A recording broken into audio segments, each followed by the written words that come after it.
உமது பாட்டுக்கு சிந்தாமணி ஆடட்டுமே. என்ன சொன்னீர்கள்?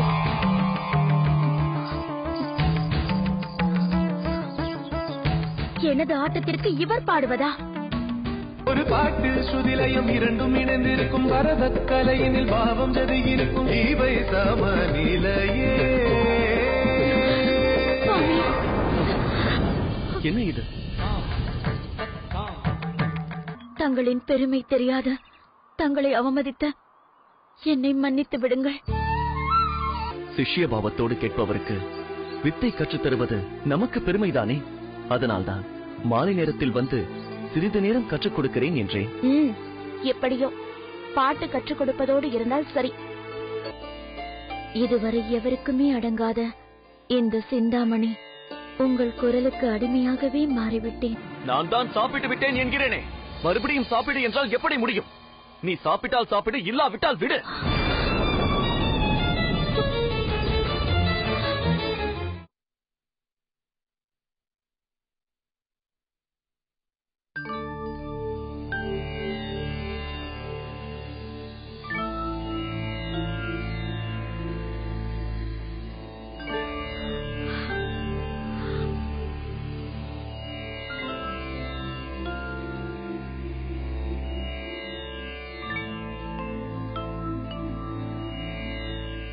சிந்தாமணி,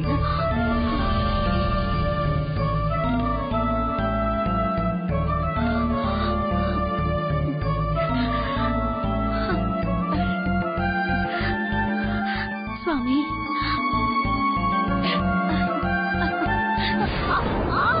பார்த்து.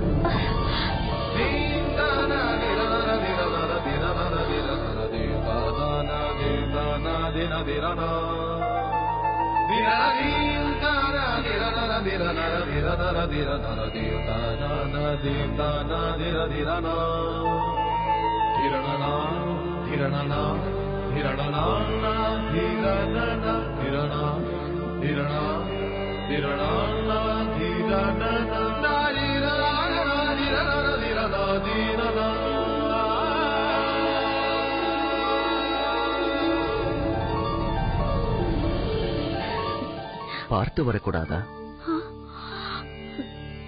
உங்களை பார்த்ததும் நான் நிலை தடுமாறிவிட்டேன். நேற்றைய இரவு எனக்கு பல யுகங்களாக கழிந்தது. எனக்கும் அப்படித்தான் இருந்தது சிந்தாமணி.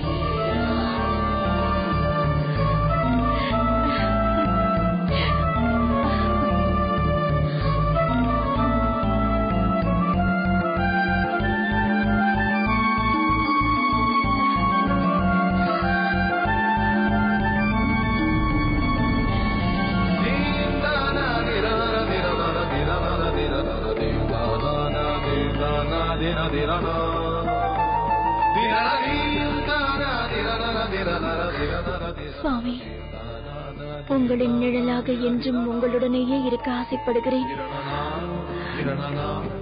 நீ நிழல் அல்ல சிந்தாமணி.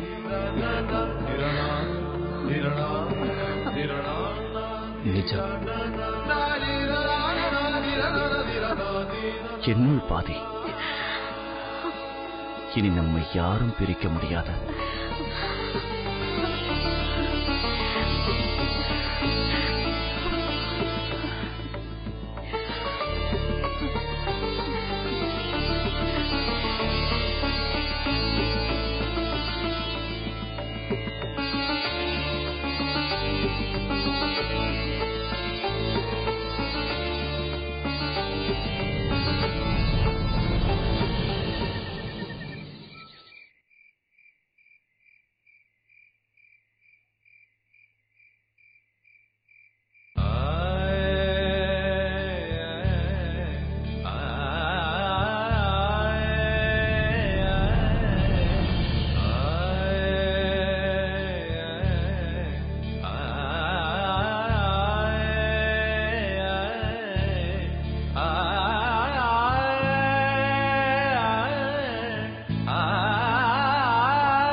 சுவாமி, என்னவாயிற்று? ஒன்றுமில்லையே. ஒன்றுமில்லையா? பிறகு ஏன் உறங்காமல் விழித்திருக்கிறீர்கள்? ஆமாம், இன்று ஏனோ எனக்கு உறக்கம் வரவில்லை. நீ படுத்துக்கொள், நான் சற்று நேரம் கழித்து உறங்குகிறேன். நான் உறங்குவது இருக்கட்டும். வழக்கமாக படுத்தவுடனேயே தாங்கள் உறங்கி விடுவீர்களே. பகலெல்லாம் மண்பாண்டங்களை உருவாக்குவதில் ஈடுபட்டு களைத்து இரவில் அயர்ந்து உறங்குவீர்களே. அதனால் என்ன? இன்று தாங்கள் விழித்திருப்பதை பார்த்தால் உங்கள் மனதில் ஏதோ குழப்பம் இருப்பது போல் தோன்றுகிறது. ஆம், குழப்பம்தான். என்ன குழப்பம்? குழப்பம் என்றா கூறினேன்? இல்லை இல்லை, கவலை.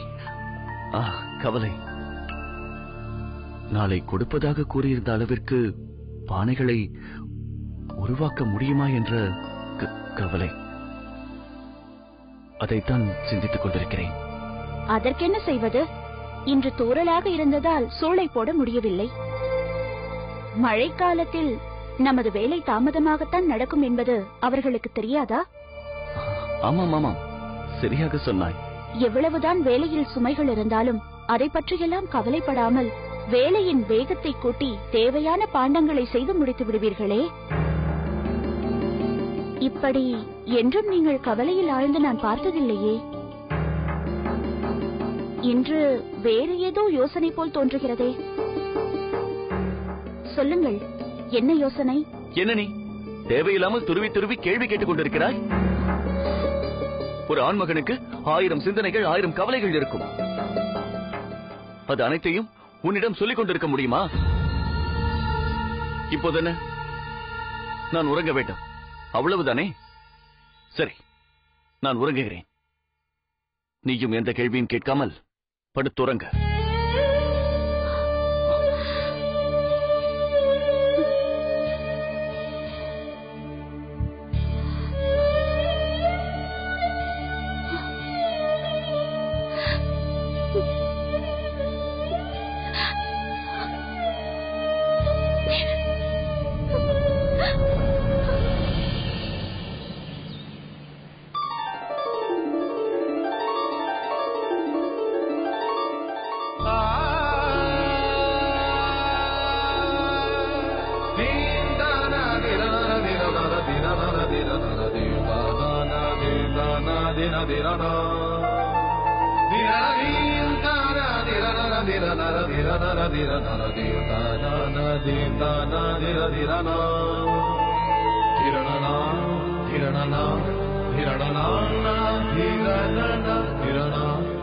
சிந்தாமணி,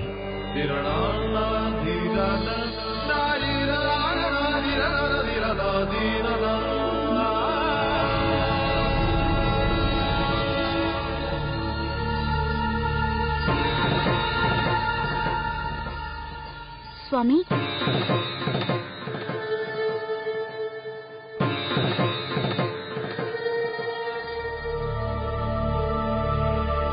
சுவாமி. என்ன சிவகாமி? தங்களுக்கு என்னவாயிற்று? என்ன செய்து கொண்டிருக்கிறீர்கள்? என்ன இப்படி கேட்கிறாய்? நான் என்ன செய்கிறேன் என்று உனக்கு தெரியாதா? தெரியாமல் தான் கேட்கிறேன், சொல்லுங்கள். பானைகளைத்தான் செய்து கொண்டிருக்கிறேன். அப்படியா? நீங்கள் செய்த பானையை நீங்களே பாருங்கள்.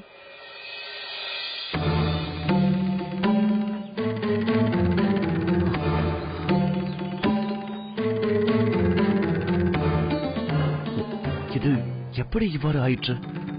என்னை கேட்டால் நீங்கள் தான் சொல்ல வேண்டும். அது பானை செய்யும் மண் பதமாக இல்லை என்று நினைக்கிறேன். அதனால்தான் இப்படி ஆயிற்று. மண்ணெல்லாம் பதமாகத்தான் இருக்கிறது. உங்கள் மனநிலைதான் பதமாக இல்லை. நேற்றிரவு கோபத்தோடு பேசியதற்காக இப்படி சொல்கிறாயா? அதெல்லாம் ஒன்றுமில்லை. பிறகு வேறென்ன காரணத்தோடு இப்படி சொல்கிறாய்? பணியை துவங்கும் முன் ஈசனின் நாமத்தை உச்சரிப்பீர்களே, இன்று உச்சரித்தீர்களா? நீலகண்டா, வா கங்காதரா, நேற்று கொண்டு சென்ற மண்பாண்டங்களை எல்லாம் விற்று விட்டாயா? வழக்கம் போல் விற்றுவிட்டேன். இன்று கொண்டு செல்வதற்கு வேண்டிய மண்பாண்டங்கள் தயாராக உள்ளதல்லவா?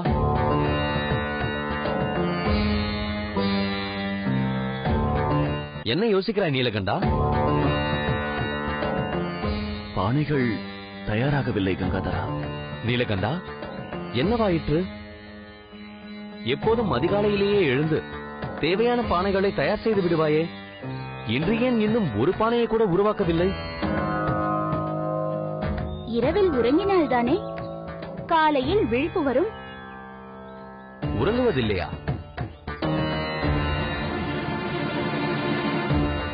ஏன், உடல்நலம் சரியில்லையா?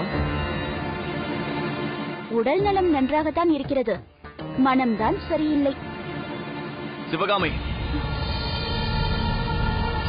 என்ன நீலகண்டா? அது வேறொன்றுமில்லை. நேற்று உண்ட உணவு ஜீரணமாகவில்லை, ஆகையால் தான் சற்று சிரமப்பட்டேன். நீலகண்டா, மண்பாண்டம் செய்பவருக்கு உடல் ஆரோக்கியம் மிகவும் அவசியம். கங்காதரா, நான் உடல் ஆரோக்கியத்துடன் தான் இருக்கிறேன்.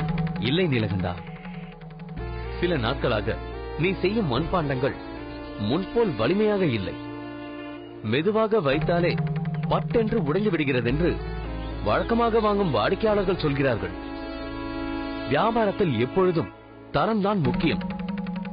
அது குறைந்து விட்டால் வாடிக்கையாளர்கள் வேறிடத்தில் பொருளை வாங்கி விடுவார்கள். சற்று கவனித்து வழக்கமாக செய்வதைப் போல் செய். இல்லை என்றால் வருவாய்க்கு வழியில்லாமல் போய்விடும்.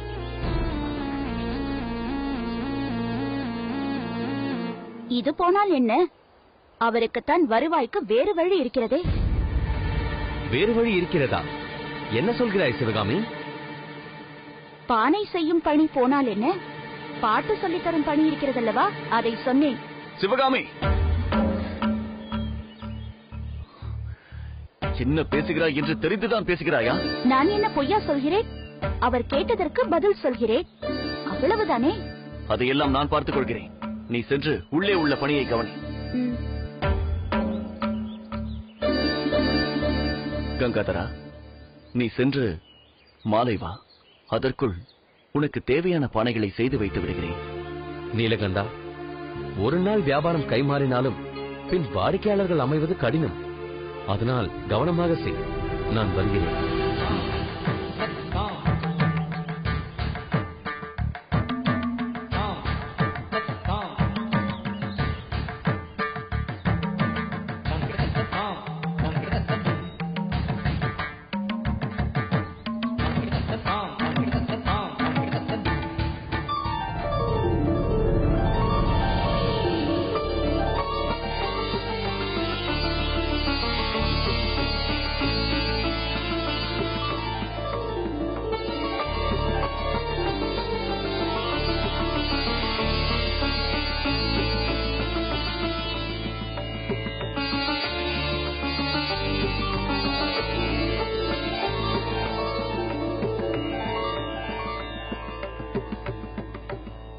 சிந்தாமணி,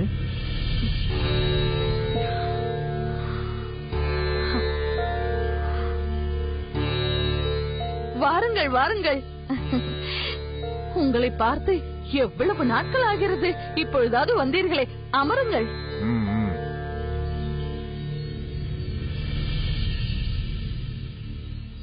வரவேற்பெல்லாம் நன்றாகத்தான் இருக்கிறது. ஆனால் செய்திருக்கும் காரியம் தான் நன்றாக இல்லை. அப்படி என்ன நாங்கள் செய்தோம்? தங்கள் வருகைக்காகத்தானே காத்துக் கொண்டிருந்தோம். அப்படியானால் வீடு மாற்றினீர்களே, அதை ஏன் எனக்கு சொல்லி அனுப்பவில்லை? இந்த வரதனுக்கு என் வீடு தெரியாதா? இல்லை இங்கிருந்து வருவதற்கு வழி இல்லாமல் போய்விட்டதா? அது நாங்கள் திடீரென்று இங்கு வந்து தங்க வேண்டிய சூழ்நிலை. அதனால்தான் தங்களுக்கு சொல்ல இயலவில்லை, மன்னிக்கவும். அப்படி என்ன அவசியம் வந்துவிட்டது? நான் உங்களுக்கு வேண்டிய எல்லா வசதிகளையும் தான் செய்து தந்திருக்கிறேனே. அப்படி இருக்க ஊரையே மாற்றிக்கொண்டு வரவேண்டிய அவசியம் என்ன வந்தது? அப்படியே இருந்தாலும் அதை ஏன் எனக்கு சொல்லவில்லை? அது என்ன தடுமாறி நிற்கிறீர்கள்? வாய் அடைத்து விட்டதா? இல்லை என்ன சொல்வதென்று புரியவில்லையா? உங்களுக்கு தெரியுமா, சிந்தாமணிக்கு எதிராக என் மனைவி பேசுகிறாள் என்பதற்காக நான் அவளை என் வீட்டை விட்டே துரத்தி விட்டேன். சிந்தாமணி விருப்பப்பட்டு கேட்டாளே என்பதற்காக இதோ இந்த வைர அட்டிகையை வாங்கிக் கொண்டு வந்திருக்கிறேன்.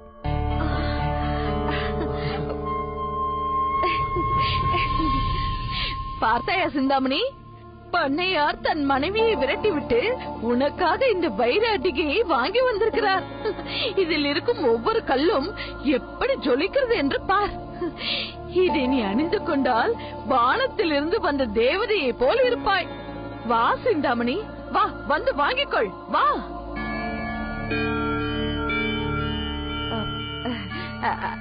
அது ஒன்றுமில்லை. தங்கள் மனம் நோகும்படி நடந்து கொண்டோமே என்று சிந்தாமணி தயங்கி நிற்கிறாள். வேண்டுமென்றால் உங்கள் கையால் அந்த வைர அட்டிகையை அவளுக்கு அணிவித்து விடுங்கள். போங்கள். என்ன சிந்தாமணி, நான் ஏதோ 2 வார்த்தைகள் பேசிவிட்டேன் என்பதற்காக வருந்துகிறாய்? அது கூட பேச எனக்கு உரிமை இல்லையா? இதோ இந்த வைரமாலையை வாங்கிய போதுதான் எனக்கும் என் மனைவிக்கும் வாக்குவாதமே ஏற்பட்டது. இது மட்டுமல்ல, நான் சேர்த்து வைத்த சொத்து முழுவதும் இனி சிந்தாமணிக்குத்தான். இனி நீ இந்த வீட்டில் இருக்க தேவையில்லை. இன்றே புறப்பட்டு உன் தாய் வீட்டிற்கு போய்விடு. நான் சிந்தாமணியை அழைத்து வந்து இதே மாளிகையில் தங்க வைத்து ஊரறிய அவளோடு குடும்பம் நடத்தப் போகிறேன் என்று சொல்லிவிட்டேன். இந்தா, இதை அணிந்து கொள். நிறுத்துங்கள். என்ன சொன்னீர்கள்?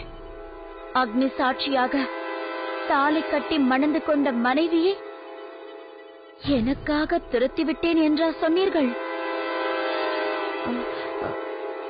அவளுக்கே அந்த கதி என்றால் அப்படி எந்த பந்தமும் இல்லாத என்னை மட்டும் எப்படி நிரந்தரமாக வைத்து காப்பாற்றுவீர்கள்? என்னை விட அழகான ஒருத்தி உங்கள் கண்ணில் பட்டால் என்னையும் தூக்கி எறிய மாட்டீர்கள் என்பது என்ன நிச்சயம்? என்னோடு மகிழ்ந்திருக்க வேண்டும் என்ற எண்ணத்தோடு ஒருபோதும் இனி இங்கே வராதீர்கள். உங்களை மட்டுமல்ல, உங்களைப் போல் என்னை தேடி வரக்கூடிய எவருக்கும் இனி இங்கு இடமில்லை. இந்த வைர அட்டிகையில் உள்ள ஒவ்வொரு கல்லிலும் உங்கள் மனைவியும் மக்களும் சிந்திய கண்ணீர் துளிகள்தான் எனக்கு தெரிகின்றன.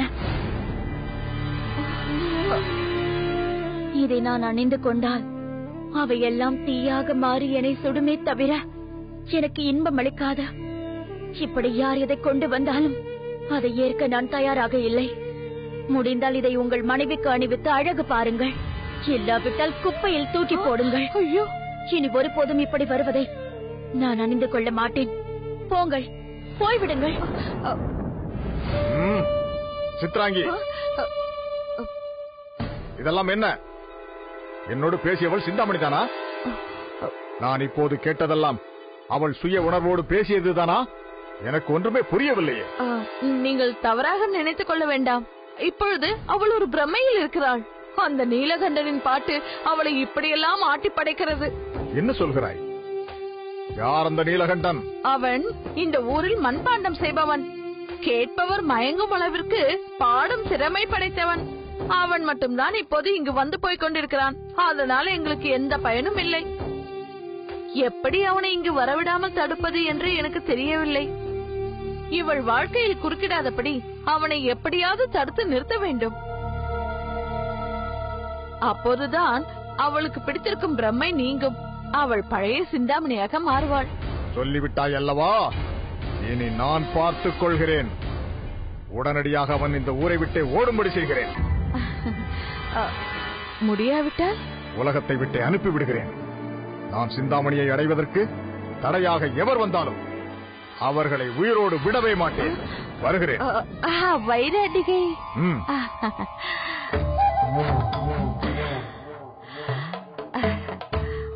ஏன் இப்படியெல்லாம் செய்கிறாய்? இது சிந்தாமணிக்கு தெரிந்தால்? தெரியக்கூடாது. உன்னால் தான் அவளுக்கு தெரிய வரும். அப்படி நீ ஏதாவது செய்தாய் என்று எனக்கு தெரிந்தால் அதன் பின் இந்த வீட்டில் உனக்கு இடம் கிடையாது. என்ன, புரிந்ததா?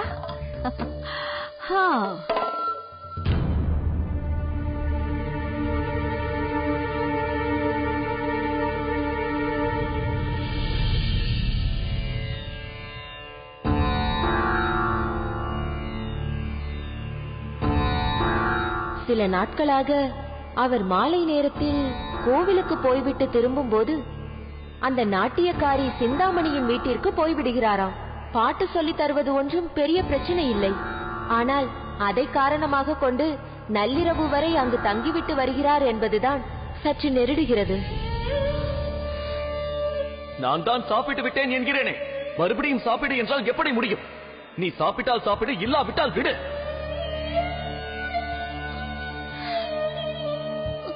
நமக்குள் ஒளிவு மறைவு என்பதே இருக்கக்கூடாது என்று நான் நினைக்கிறேன்.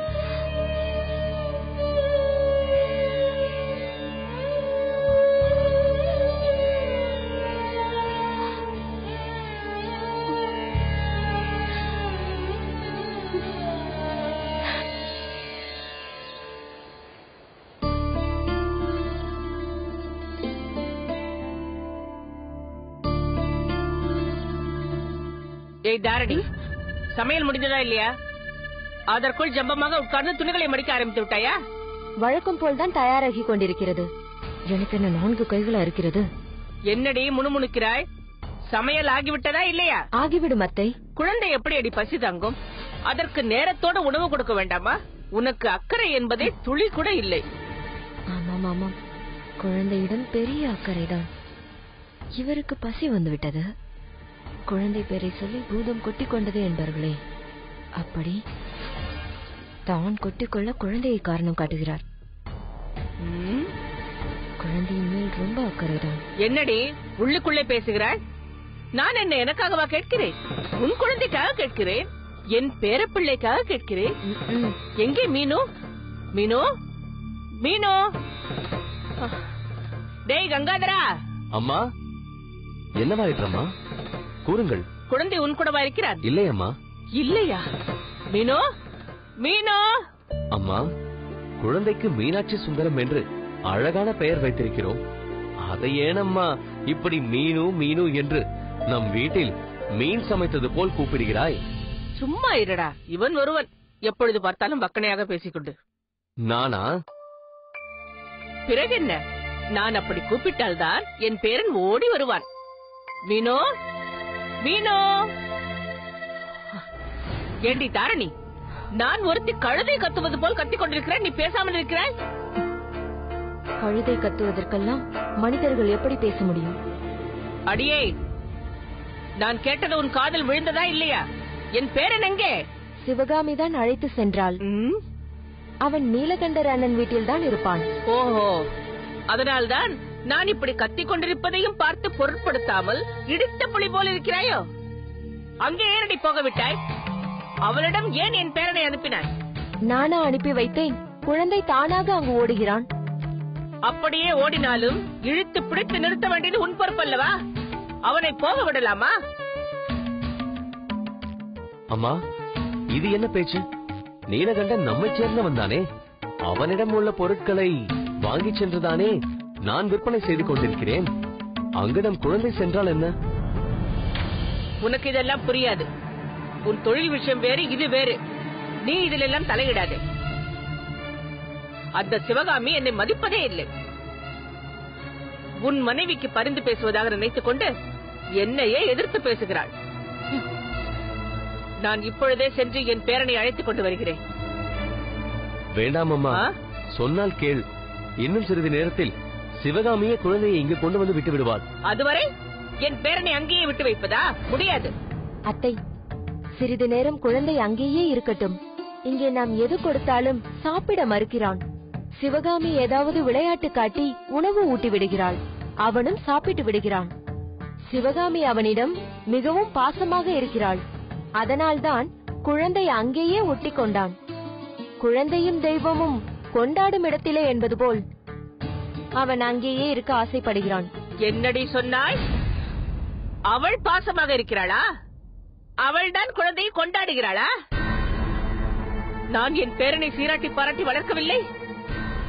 எப்பாடு பட்டாவது அவனுக்கு சோறு ஊட்டி விடுவதில்லை. உன் கணவன் அருகில் இருக்கிறான் என்று தைரியத்தில் இப்படி பேசுகிறாயா? குழந்தையை அழைத்துக் கொண்டு வந்து உன்னை கவனித்துக் கொள்கிறேன். என்ன தாரணி இது? அம்மா ஏன் இப்படி செய்கிறார்? இன்று மட்டும்தானா? ஒவ்வொரு நாளும் இதே பாடுதான். பாவம் சிவகாமி இன்று என்னென்ன பேச்சு கேட்க போகிறாளோ. இந்தா.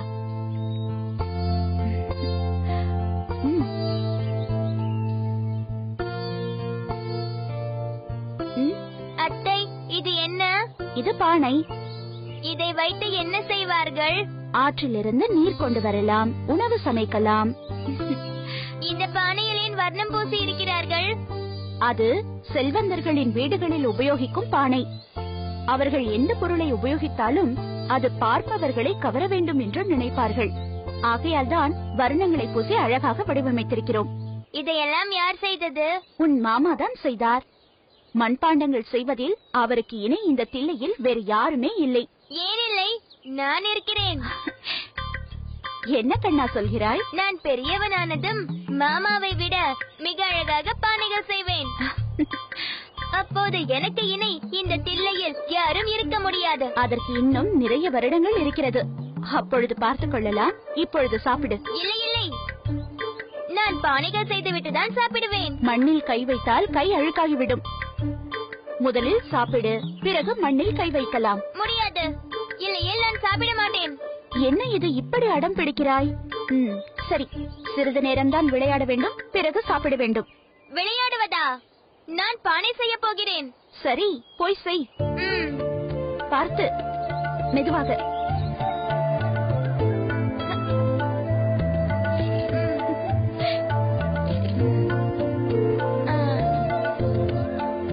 ஆரம்பிப்போமா? அடே, என்னடா செய்கிறாய்? வாய்ப்படி. அடியே, என் பேரனை மண்ணில் விளையாட விட்டு என்னடி செய்து கொண்டிருக்கிறாய்? நீ ஏதோ பெரிதாக சாதம் ஊட்டுகிறாய் என்று தாரணி சொன்னாள். இதுதான் குழந்தைக்கு சாதம் ஊட்டும் லட்சணமா? அவனுக்கு சாதம் ஊட்டுகிறாயா, இல்லை மண்ணை தின்ன கொடுக்கிறாயா? ஏன் இப்படி எல்லாம் பேசுகிறீர்கள்? இதோ இந்த கிண்ணத்தில் இருப்பது நெய்யும் பருப்பும் கலந்த சாதம்தான். குழந்தைக்கு நல்லது என்று அவனுக்காகவே செய்தேன். நீ என்னடி என் பேரனுக்கு நல்லது செய்வது? நாங்கள் செய்ய மாட்டோமா? எங்கள் வீட்டில் இதெல்லாம் இல்லாமலா போய்விட்டது? இல்லை, இதெல்லாம் எங்களுக்கு செய்ய தெரியாதா? இவன் என்ன மண்பாண்டம் செய்ய பிறந்தவர் என்று நினைத்தாயா? ஏன், அதில் என்ன தவறு? நீங்களும் அந்த குடும்பத்தை சேர்ந்தவர் தானே? உங்கள் வீட்டுக்காரரும் அதைத்தானே செய்து கொண்டிருந்தார். உங்கள் பிள்ளையும் என் வீட்டுக்காரர் செய்யும் மண்பாண்டங்களை விற்கும் வியாபாரத்தை அல்லவா செய்து கொண்டிருக்கிறார். இதில் என்ன குறைந்து விட்டது? அடேங்கப்பா, ஒன்றும் தெரியாத அப்பாவி போல இருந்து கொண்டு இப்பொழுது இப்படி எல்லாம் பேச தொடங்கி விட்டாயா? உன்னை அடக்கி வைக்க உன் மாமியார் இல்லாததால் என்னிடம் வாய் பேசுகிறாயா? இந்த வேலையெல்லாம் என்னிடம் வேண்டாம். என் பேரன் அரண்மனையில் அரசருக்கு அருகில் அமர்ந்து பணி செய்ய பிறந்தவன், மண்ணை பிசைய வந்தவன் அல்ல. இனி என் பேரனை இங்கே அழைத்து வந்தால் நான் என்ன செய்வேன் என்று எனக்கே தெரியாது. வா போகலாம். மிச்சம் இருக்கும் சாதத்தையும் ஊட்டி விடுகிறேன், பிறகு அழைத்து செல்லுங்கள். அதை கொண்டு போய் குப்பையில் கொட்டு. இல்லாவிட்டால் அதற்கு பதிலாக நீ சாப்பிடு. முதலில் என் வீட்டு கழுதைக்கு பாடம் நடத்த வேண்டும். வயிற்றில் ஒரு புழுப்பூச்சி கூட இல்லாத ஒரு மலட்டு கழுதையிடம் என் பேரனை அனுப்பாதே என்று சொன்னால் கேட்கிறாளா அவள்? வாடா, யார் வீட்டுக்கு போக வேண்டும் என்பது உனக்கு தெரியாது?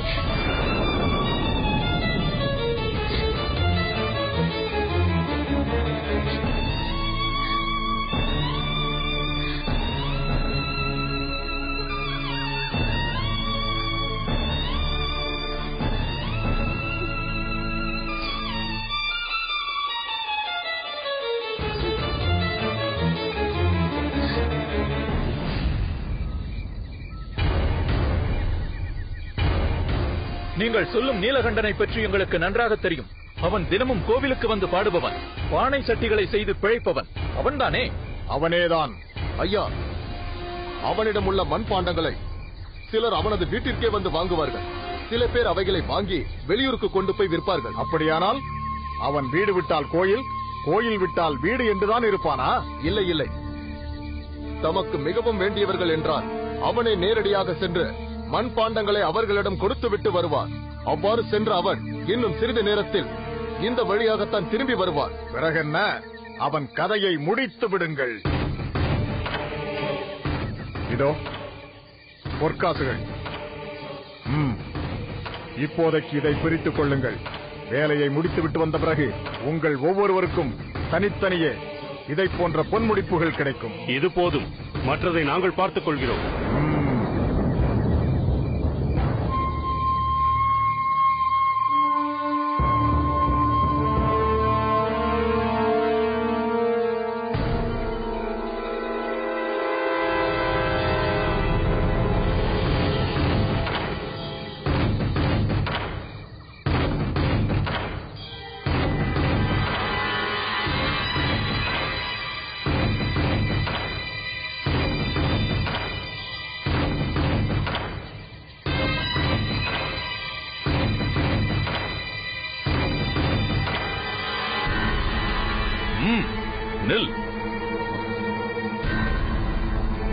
யாரப்பா நீங்கள்? ஏன் என்னை வழிமறிக்கிறீர்கள்? ஏன் எங்களை பார்த்தால் யார் என்று தெரியவில்லையா? களவாட வந்திருக்கும் திருடர்கள் போல் தெரிகிறது. ஆனால் நீங்கள் களவாடி செல்லும் அளவிற்கு என்னிடம் பொருள் ஏதும் இல்லையே. அப்படியா சொல்கிறாய்? உன்னிடம் ஏதும் இல்லையா? என்னை பார்த்தாலே தெரியவில்லையா? நான் பரம ஏழை, மண்பாண்டம் செய்து வாழ்ந்து கொண்டிருப்பவன். நீ வேண்டுமானால் பரம ஏழையாக இருக்கலாம். ஆனால் நீ சம்பந்தம் வைத்திருக்கும் இடமோ செல்வ செழிப்போடு விளங்கக்கூடிய சொர்க்கம் அல்லவா? அந்த குபேரனால் உருவாக்கப்பட்ட குபேரப்பட்டினம் அல்லவா? என்ன, ஒன்றும் புரியவில்லையா? ஏனடா, ஏதோ பானையை செய்தோமா, குடும்பத்தை கவனித்தோமா என்று போகாமல் உனக்கு எதற்கடா பெரிய இடத்து பொல்லாப்பு? நான் யாருடைய பொல்லாப்பிற்கும் போகவில்லை. போகவில்லையா? புதூர் பண்ணையாரை பற்றி கேள்விப்பட்டிருக்கிறாயா? புதூர் பண்ணையாரா? யார் அவர்? அவரை பற்றி கேள்விப்படாமலே அவரோடு போட்டி போடுகிறாயா? என்ன சொல்கிறீர்கள்? நான் எந்த பண்ணையாரிடம் போட்டி போட்டேன்? அப்படி யாரையும் எனக்கு தெரியாது. நீங்கள் வேறு யாரையும் நினைத்துக் கொண்டு என்னை வழிமறிக்கிறீர்கள். என்னை விடுங்கள்.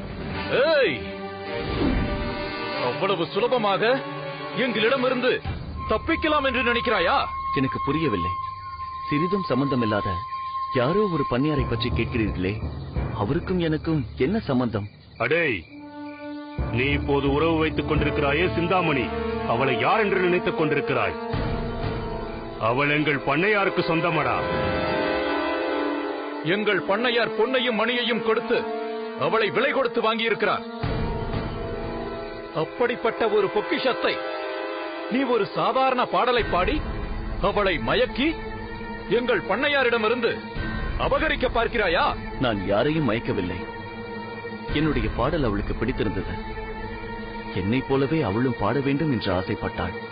அதை நான் அவளுக்கு கற்றுக் கொடுக்கிறேன், அவ்வளவுதான். பாடலை கற்றுக் கொடுப்பதோடு நின்று இருந்தால் பரவாயில்லையே.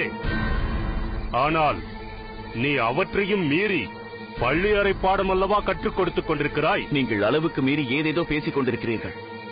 நீங்கள் ஏதாவது பேச வேண்டும் என்றால் சிந்தாமணியிடம் சென்று பேசிக் கொள்ளுங்கள். என்ன, சிந்தாமணியிடம் சென்று பேசிக் கொள்வதா? அவள் எங்கள் பண்ணையாரின் அழகு தேவதையடா. அவர் அவள் மீது உயிரையே வைத்திருக்கிறார். அதனால் தான் சொல்கிறோம், இத்தோடு அவளது உறவை விட்டுவிடு. இல்லை என்றால் என்ன செய்வீர்கள்? வீணான ஆபத்துக்களை நீ சந்திக்க வேண்டியிருக்கும். என்ன மிரட்டுகிறீர்களா? இல்லை, எச்சரிக்கை செய்கிறோம். ஒருவரை மிரட்டியோ எச்சரிக்கை செய்தோ எந்த காரியத்தையும் சாதிக்க முடியாது. அன்பு ஒன்றுதான் அனைவரையும் அடிமைப்படுத்தக்கூடியது. அந்த அன்புதான் சிந்தாமணிக்கு என் மீது ஈர்ப்பை ஏற்படுத்தி இருக்கிறது. உங்கள் பண்ணையாரையும் எல்லோரிடமும் அன்பு செலுத்த சொல்லுங்கள். அதன் பிறகு இந்த சிந்தாமணி என்ன, எல்லோருமே அவர் மீது அன்பு செலுத்துவார்கள். அதை விட்டுவிட்டு இப்படிப்பட்ட இழிவான காரியத்தை செய்ய முனைந்தால் எவருக்குமே அவர் மீது அன்பு ஏற்படாது. அதை அவருக்கு தெரியப்படுத்துங்கள். வழிவிடுங்கள். ஏய் நில், எங்கே போகிறாய்? நாங்கள் இவ்வளவு தூரம் சொல்லியும் நீ உன் பாட்டிற்கு போய்க் கொண்டிருக்கிறாயா? இனியும் உன்னை விட்டு வைப்பது சரியல்ல. முடிவாக சொல், சிந்தாமணியிடம் உள்ள உறவை முறித்துக் கொள்ளப் போகிறாயா இல்லையா? இல்லாவிட்டால் என்ன செய்வீர்கள்? உன்னை உயிரோடு விட மாட்டோம். அது நீயோ நானோ முடிவெடுத்து நடக்கக்கூடிய செயல் அல்ல. அந்த ஈசன் ஒருவர் மட்டும்தான் அதை தீர்மானிக்கக்கூடியவர். எனக்கு அப்படிப்பட்ட ஒரு நிலை ஏற்பட வேண்டும் என்று இறைவன் நினைத்திருந்தால் அது அவ்விதமே நடக்கட்டும். நீலகண்டம், இவனிடம் என்னடா பேச்சு? கண்டம், இவனை இப்பொழுதே அழித்து விடுகிறேன். நீலகண்டம், எனது கண்கள், எனது கண்கள் என்ன ஆயிற்று உனக்கு? பார்க்க முடியவில்லை. என்ன? வலி தாங்க முடியவில்லையே. எனது கண் எரிகிறது. இவன் சாதாரண மனிதன் அல்ல. சீக்கிரம் வாருங்கள், இங்கிருந்து போய்விடுவோம். வாருங்கள், வாருங்கள். எனது கண்கள். நீலகண்டம்.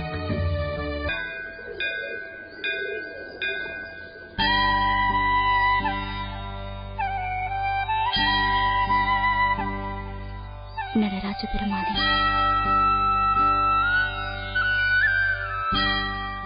வாம்மா வாம்மா சிவகாமி.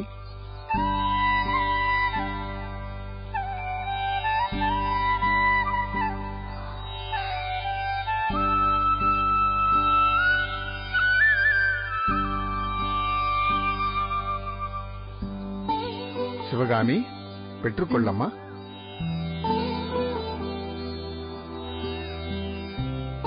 சந்நிதியில் நடராஜரின் அருகில் வீற்றிருக்கும் அந்த அம்மனின் பெயர் சிவகாமி.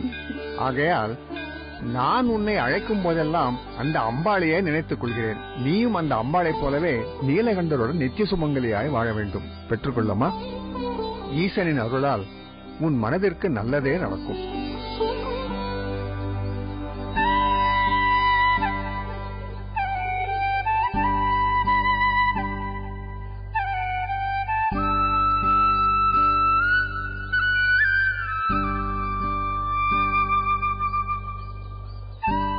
எல்லோருடைய வேண்டுகோளையும் நிறைவேற்றும் நடராஜ பெருமானே, என் கணவர் என்றும் எனக்கு மட்டுமே சொந்தமாக இருக்க அருள் பாலிக்க வேண்டும்.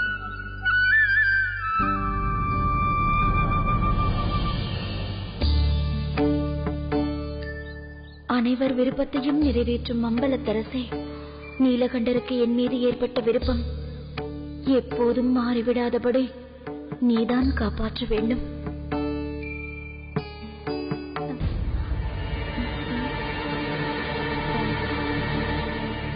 என்ன பார்க்கிறீர்கள்? தீட்சிதரை காணவில்லையே என்று பார்க்கிறேன்.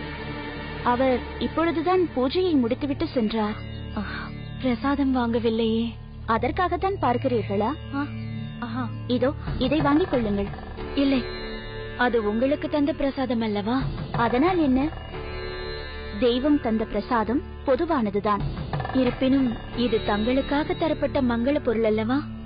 இதை தாங்கள் எனக்கு தருவதை நான் எப்படி ஏற்றுக்கொள்வது? இங்கு வந்த தாங்கள் ஏதும் பெறவில்லையே என்று குறையோடு போகக்கூடாதல்லவா? ஏனோ தங்களை பார்த்தவுடன் தங்களுக்கு தர வேண்டும் என்று தோன்றியது. அதனால்தான் தருகிறேன். அது மட்டுமல்லாமல் நான் ஒருவரை மணந்து தாலி பாக்கியத்தோடு வாழ்பவள். தங்களுக்கும் அத்தகைய பாக்கியம் அமைய வேண்டும் என்று இறைவனை வேண்டிக் கொண்டு தருகிறேன். அத்தோடு எந்த ஒரு பொருளையும் சந்நிதியில் வைத்து தரும்போது அதை மறுக்க கூடாது. சரியா? பெற்றுக்கொள்ளுங்கள்.